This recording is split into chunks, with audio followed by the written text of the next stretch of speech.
one of the most iconic. It's Donut Media. Okay, first of all, shout outs to Donut Media. I fuck with them. Also, their new merch has something in German on it, so you know, it's pretty cool. So let's watch cars ever. And it is absolutely terrifying to drive and impractical to own. Oh yeah, I fuck with them, dude. I fuck with them. Like I watched them for years now. We're gonna talk about this Viper and a. I started back when holy shit, it's been so long. I started watching when they started the Money Pit Miata series. Bunch of other cars that seem great on paper, but are actually not so great to own. I'm James, he's Justin. Let's talk about cars. Welcome to Donut. Justin, you're an 8-year-old kid, okay? You see a Dodge Viper rolling down the street. What are you thinking? Dodge released the Viper in 1991, and it's basically a street legal race car. It has a V10 that makes over 400 horsepower, a 6-speed manual transmission. Honestly though, a V10 with 400 horsepower isn't a flex, right? Like, you kind of expect the V10 to have at least 400. It only weighs about 3,000 pounds. It blew people's minds when it came out. But here's the thing about race cars. They don't have hydraulic brakes. Neither does the Viper. They don't have traction control. Neither does the Viper. Race cars don't have. How are you doing, what the fuck, astronaut? How are you doing? Airbags. A V10 with no traction Back then it was a big deal. Yeah, it was. But like nowadays, you hear like V10, yeah. And no airbags is very scary. These cars need your absolute undivided You bought your first controller? Nice. Was it the one I sent you? attention to keep straight. It also doesn't have a lot of things that regular cars have, like windows. Instead, it has these Musste der vinyl Geizkragen zippers Kadir schnauft that sich you seit Ewigkeiten bei mir durch und Sie wollen ihn nicht wieder einstellen wegen so einem dämlichen Dreck! The windows are honestly fucked. to undo to open the door because it doesn't even have no door handles neither. The windows, they're fucked, honestly. Driving down the road somehow, you still weren't Oh, free from what? I never thought about that. I never thought about the size problem. Or different color. Which one? Pink? danger, even after you get home, because the side exhaust is famous for burning your ankles. All right, so Justin, if you were to own this car, is it a sweet dream or a beautiful nightmare? If anyone has driven a 90s sports car, they were all built plastic and like used truck parts. So they all feel really specific. I will. Jimmy described it as feeling like a McDonald's playground. It would be a Stella Shift? What is Stella Shift? track toy. I would own it as a track toy. Yeah, Because the I ones. imagine it breaks every time you take it out. So, Beautiful nightmare. beautiful nightmare. This one smells like coolant. This car is the reason that we made this video. Oh, damn. Okay. That's a Lambo, yeah. Well, the Viper's engine was actually derived from a Lamborghini engine because Chrysler owned Lamborghini at the time, which makes a Yeah, now Volkswagen owns Lamborghinis, you know? Smart, Abra. It's not like you can go to jail for that. perfect pro-level transition to another supercar. I'm talking about the Lamborghini Machine Countach. What? No, I know. I didn't expect that. That's my favorite Lambo. Is designed to look cool, but ergonomically, it's extremely impractical. Getting in and out of the car means contorting your body around the scissor doors. I mean, the sure. visibility doesn't exist. This is what the rear window looks like. It has that half window that goes down, which just looks like a nightmare because it's just like a 4-piece little thing. I couldn't imagine. And then the door handles.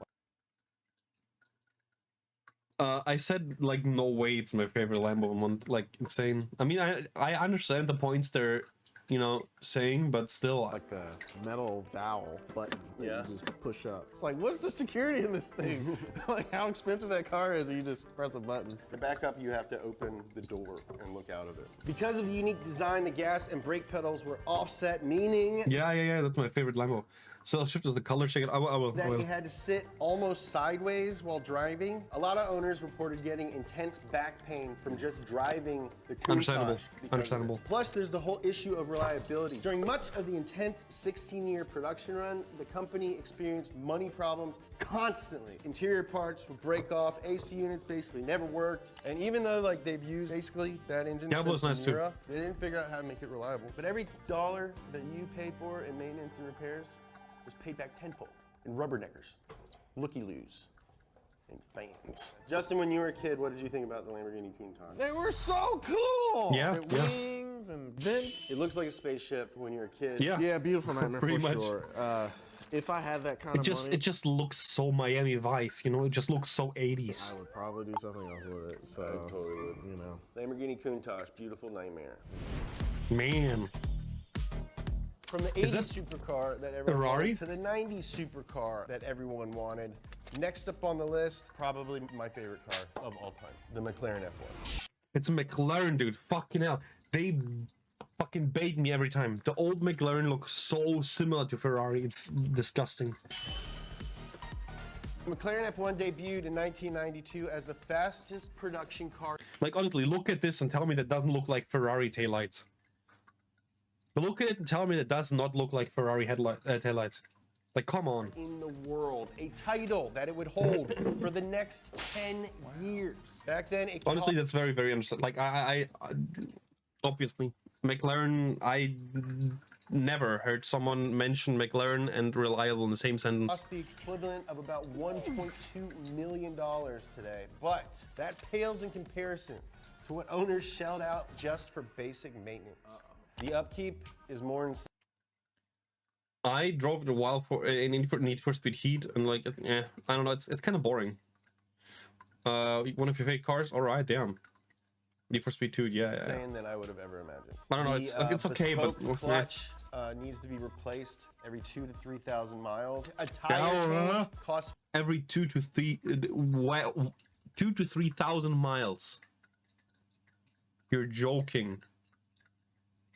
What kind of trashy ass car is that? $50,000. That's as much as a new Civic Type R. It's so expensive because in order to put the tires on, McLaren requires the owner to rent a private racetrack and hire a driver to work with the engineering team and get the tires and suspension dialed in. Why? Because it's a beautiful work of art, Justin. When I was on Yeah, but then you need a new fucking clutch Jay again. Leno's garage, the producer called me and he was like, "We're gonna put you in this Dream Cars episode. Is there anything in Jay's collection that you'd want to drive?" And I was like, "McLaren F1." And they were like, "Okay, we'll call you back." And they called me back and they go, "Yeah, actually, we're gonna put you in a Dream on a Budget episode. So you're gonna drive a Toyota MR2." Now, whether you drive it or if you just keep it in your garage, Crazy. you still need to replace the fuel Driving- cell every Nice. 5 years. That costs $100,000. That's almost as much as a Porsche Taycan. Every significant part on the car has an expiration. God, is that a nightmare? That's Like, awful. that's like your whole life's worth of money. So yeah, I think McLaren F1 is going to remain a beautiful. Yeah. Ooh. So that could be the Mercedes G-Wagon. This could be the 190e Mercedes, but I do not know what this is. You were a big baller in the 90s, but you couldn't afford a McLaren. Chances are you may have Yeah, Mercedes, yeah. something like a Mercedes. Is this one going to make me sick, joke? I own one of these. Okay, I was right with the 190e. This could be a G-Wagon, I'm not sure. Is it an SLK? This is one of the best eras of Mercedes. Oh, it is L. Okay, it is SL. This is G. Yeah, I was right. See, I knew about these two being horrible, like reliability wise. But yeah, And a lot of them held up very well. That's a lot. During this time period, a government mandate led Mercedes to use a biodegradable wiring harness to offset the environmental impact that car manufacturing has. Let me say it again. A biodegradable wiring harness. Big fluctuations in Yeah. cold and heat and dryness make it worse. The things you have to deal with to live on planet Earth. Yeah. If you bought a brand new SL320 in 1996, you would have paid the equivalent of nearly $150,000 in today's money. Woo! Yeah. What? Crazy. Because today you can buy one of those under Yeah. 10 grand. Like a very under. It's a 100% beautiful nightmare. It's crazy though that they cost almost the same in Germany. Like we have way more of these in Germany, and they're still almost cost the same. LS swapping is so popular. People LS swap these now just to make them better. Yeah. Or Better. I mean, Wow, it's good dude. motors. Interesting take. reliable. But motors are good motors. If you own this next car, you must be a real glutton for punishment. Okay, I'm gonna fuck up really badly with that, and someone's gonna clip it. And then, like, people are gonna make fun of me, but that's a Bugatti. I should know because I own two. Yeah, okay, it's not a Bugatti. I'm of course talking about the Bugatti Chiron. Get the fuck, Chet. It's no secret that owning a Bugatti is expensive, okay? To change the oil in your Bugatti, you have to send it to one of only 10 guys that are responsible for servicing all the Bugattis around the world. Just that alone. Call me the car god, bitch. Like in today's money, it's 150. Like now they cost like 7-8K, so like just under 10K. Cost $25,000. What if you just need wiper blades? $3,800. Annual engine tune-up, $29,000. But just like the Crazy. McLaren, the most egregious maintenance cost is replacing the wheels and tires, because Bugatti recommends you buy new wheels every 3 tire changes. Just the wheels alone are $50,000. Oh my god, I Yeah. guess they don't recommend aftermarket wheels. Yeah. Dude, like a Bugatti Chiron on Volks. The tires are Michelin Pilot Sport PAX tires that combine rubber and polyurethane Crazy. and function like a run flat tire, and a set of them costs $42,000, making a grand total $92,000. That's a BMW M4. But don't worry, because you can bundle all these surfaces together for only $100,000 every 14 months. Wow. Jeremiah actually did a B2B on that tire change, so go check that out. This one, actually, compared to a lot of the other ones, seemed relatively practical. I know that $100,000 14-month deal. Yeah. It's a package deal, and they take care of everything. If they're willing to give you a package deal, and I have that kind of money, that's a sweet dream. What? That is, I think a it's sweet dream. I agree. Nah, nah. We only have 2 cars left on this. Wait. I want to guess again.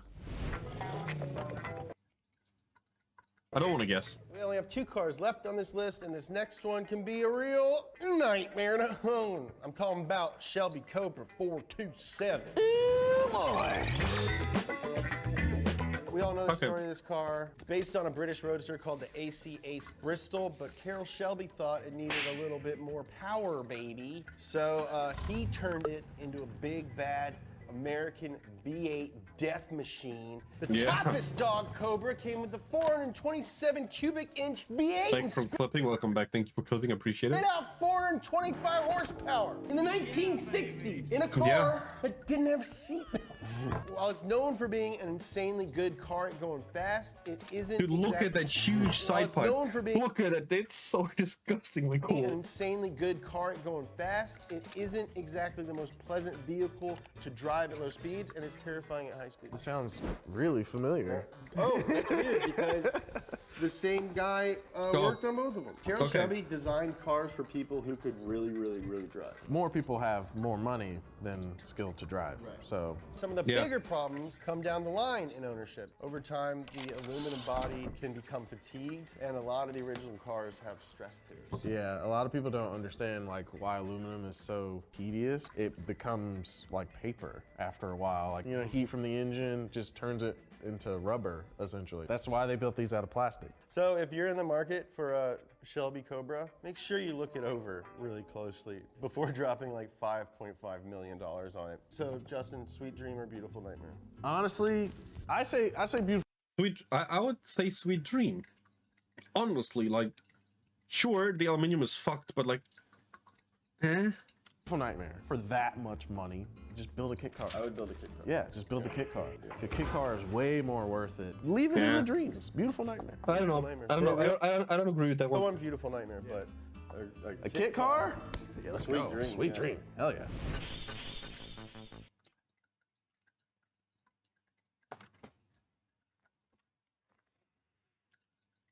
It doesn't really look like a Rari, but I said there has to be a Rari, so I'm saying this is a Rari. There's Shelby Cobra rich, then there's alien rich. Alien? Where you're so rich that everything in your everyday You won't get this. I'm just gonna mention every single car brand that is on the planet. life would make you seem like an alien to a normal person, but it's just normal to you. Oh, the Facebook guy. Yeah. Hold on. You got logged out. I just gotta look in so we don't have the music in the back. Okay, there we go. Facebook guy. Justin, what do you know about a little company called Pagani? Oh. Oh, okay, but yeah. Okay, no, understand. Like, it's a hypercar, of course. So, Mercedes engine and a completely hand-built car, right? Paganis are dope. Yeah, I've driven Isn't it the one that Entertained is, like, buying right now? Lyra. You drove one? Our production insurance wouldn't cover it. So we had to call Pagani and talk to his son. And his son was like, yeah, he can drive it, we'll insure it. I've never snapped nice. so many necks. Like, I was driving in Huntington Beach, and like entire restaurants would just be like, it was insane. We drew a crowd. The amount of attention understandable. that this thing gets is mind-blowing. But this final car isn't a Wyra. This is a cooler car than a Wyra. It is a Pagani Codalunga. I don't even Never heard of know it. what that is. Holy sh! Is that newer? Yeah. Oh, okay. Well, no wonder I don't know what it is. All right. Wow, that's sick. That actually looks great. That reminds me of McLaren. It looks like an F1. The Codalunga, it's kind of based on the Wyra, and they're only making 5 of them, and they're all sold already. Naturally. The reason that this car is inconvenient is because it costs $7.4 million, and I don't have that much money. Okay, come on, like, I don't know. How does it suck to if you have that money, you buy it, and then like you're good?